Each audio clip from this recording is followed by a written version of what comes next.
Finally আমি একবার চা বাগানের উপরে চলে আসলাম। যে দৃশ্য বা চা বাগানের ভিতরে প্রবেশ করার পর এক অন্যরকম অনুভূতি কাজ করে যাচ্ছে মনের ভেতর। এই রাস্তাটা হচ্ছে চা বাগানের মধ্য দিয়ে, অর্থাৎ ফয়জাবাদ যাওয়ার রাস্তা, সুরমা চা বাগান। যেহেতু চা বাগানের গহীনে প্রবেশ করব বা গ্রাম অঞ্চলে প্রবেশ করব লোকালয়, আর এদিকে আজ আমার যেতে হবে লোকালয়ে প্রবেশ করতে হলে।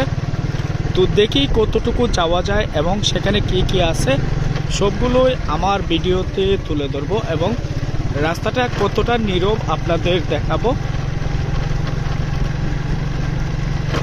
ফয়জাবাদবাসী যারা ভিডিওটি দেখবেন অবশ্যই ভিডিওটি শেয়ার করবেন, পেজটি ফলো করবেন। আপনাদের এলাকায় আজকে আমি প্রবেশ করলাম আর আপনাদের নিয়ে কিন্তু আমার আজকের এই ভিডিওটি। এই রাস্তা দিয়ে গাড়ি ড্রাইভ করতে বেশ কষ্ট হয়, যেহেতু বালির রাস্তা, স্লিপ খাওয়ার সম্ভাবনা থাকে। তবু আমি আমার মতো করে ড্রাইভ করে যাচ্ছি।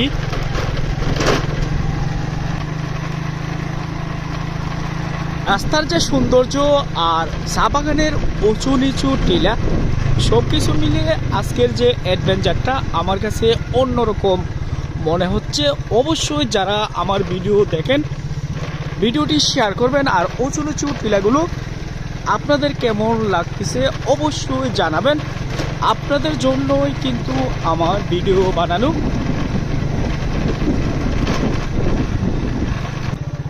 এই চা বাগানটি হচ্ছে হবিগঞ্জের মাধবপুর উপজেলার সুরমা চা বাগান, আর এই রোডটি হচ্ছে ফয়জাবাদ প্রবেশের রোড, চা শ্রমিকদের বসার জন্য গড়। এখানে বেশ কয়েকটি রোড আছে, আমরা এই রোড দিয়ে যাব যেহেতু আমি লোকালয়ে প্রবেশ করব।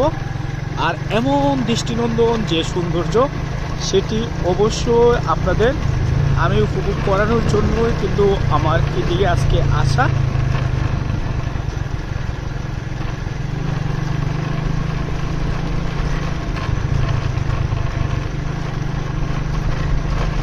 বালির রাস্তা যদি স্লিপ না খায় অবশ্যই অবশ্যই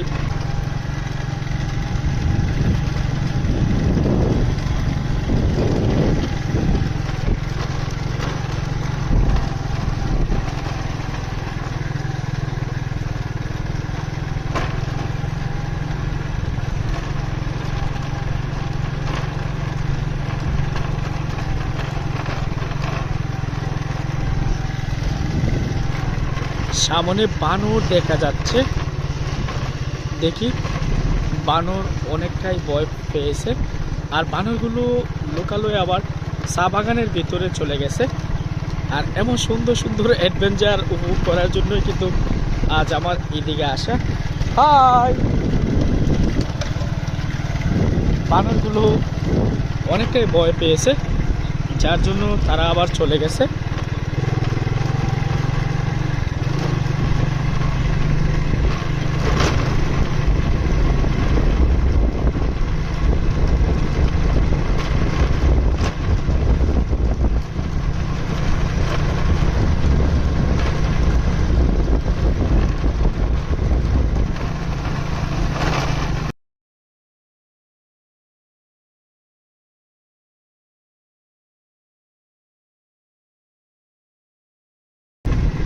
যারা চা বাগানে বসবাস করে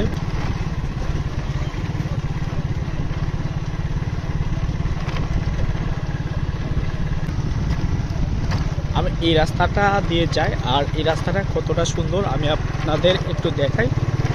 আসলে দৃষ্টিনন্দন চা বাগানের সৌন্দর্য শুধু আমরা উপভোগই করি, কিন্তু ভালোভাবে চা বাগানের যে দৃশ্য সেটি কখনো আমাদের ভালোভাবে দেখা হয়নি। আমি কিন্তু এক হাত দিয়ে মোবাইল, আরেক হাত দিয়ে আমার মোটরসাইকেল আমি চালিয়ে যাচ্ছি। ফাইনালি আমি একবার চা বাগানের উপরে চলে আসলাম, আর এইদিকে আসার পর এইদিকে যে দৃশ্যটা আমার দেখার পর আমার কাছে অনেকটাই ভালো লাগছে।